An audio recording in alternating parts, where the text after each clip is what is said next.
Hi, this is Namandeep Singh from Cisco Tech.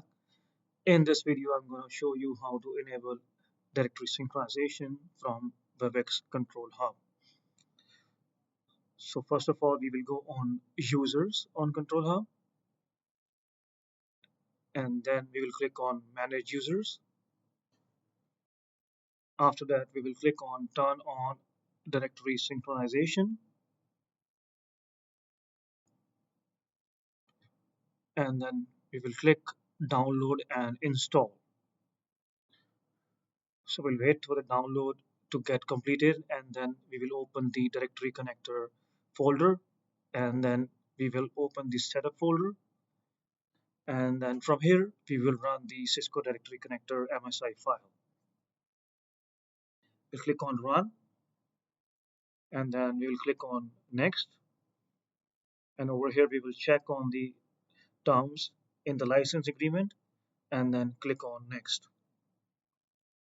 Post that, we click on next again.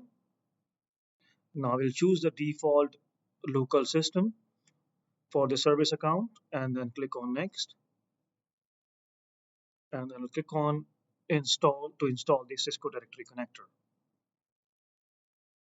Once this is done, we will click on finish. Now we'll wait for the network check to get completed. It's done. Now after that, we will open the Cisco directory connector application. Now over here we will input the email address for the test account which we created, and then we will sign in with the account password.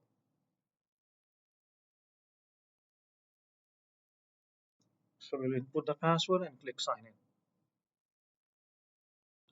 Now over here we will load the domains, and from the drop down we will select our default domain. And after selecting the domain, we will click on confirm.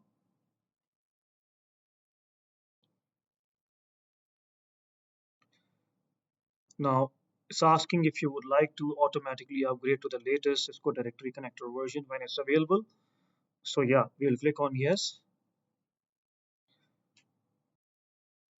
Now it's going to prompt us if we would like to confirm the dry run. So we will click on perform, or you can always choose not now. Now I'll wait for the dry run to get completed.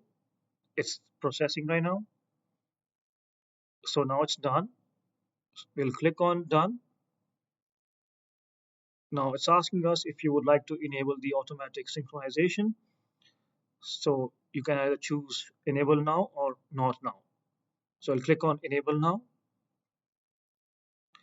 It's asking if you like to perform the full synchronization now. We'll click on yes. Now we'll confirm the start of full synchronization. This may take some time. So now on the Cisco Directory Connector app, it's processing the synchronization. Once this is done, we'll go back on Control Hub, and now you can see this directory synchronization is enabled and operational. Thank you for watching this video. Have a good day.